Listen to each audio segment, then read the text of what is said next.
গাজাবাসীর শেষ আশার আলো সুমুদ ফ্লোটিলার নৌবহর আটকে দিয়েছে ইসরায়েলি বর্বর বাহিনী, যা এই বিশ্বের সবচেয়ে বড় বেসামরিক নৌবহর। জানা গেছে যে এই নৌবহর থেকে সুইডিশ জলবায়ু আন্দোলন।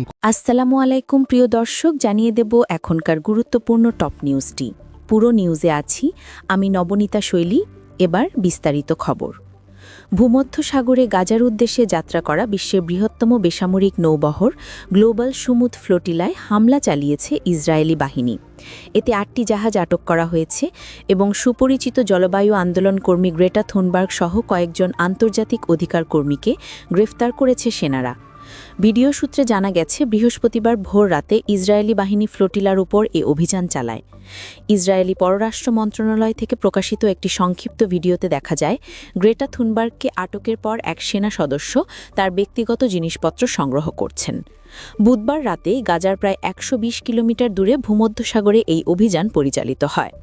আটক হওয়া অধিকার কর্মীদের আইনি প্রক্রিয়ার মুখোমুখি হতে হবে, যদিও স্থানীয় ছুটির কারণে তা কিছুটা বিলম্বিত হতে পারে।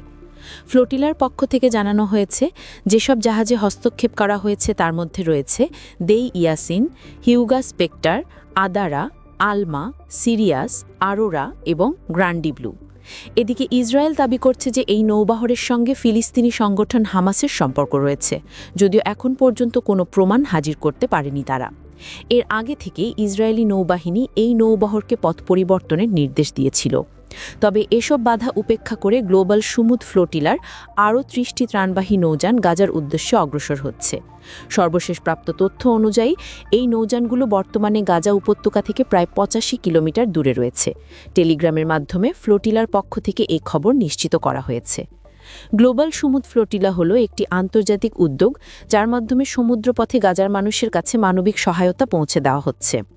এই বহরে রয়েছে 40টিরও বেশি বেসামরিক জাহাজ এবং অংশ নিয়েছেন 44টিরও বেশি দেশের প্রায় 500 প্রতিনিধি।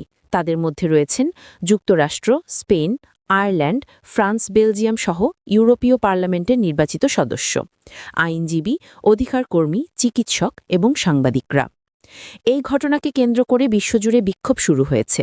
ইতালি, স্পেন এবং ফ্রান্স সহ বিভিন্ন দেশে আন্দোলনকারীরা রাস্তায় নেমে ইসরায়েল বিরোধী স্লোগান দিচ্ছেন এবং এই অভিযানের বিরুদ্ধে তীব্র প্রতিবাদ জানাচ্ছেন। প্রিয় দর্শক, এই ছিল এখনকার গুরুত্বপূর্ণ নিউজ। আরও গুরুত্বপূর্ণ নিউজ নিয়ে ফিরছি কিছুক্ষণের মধ্যে।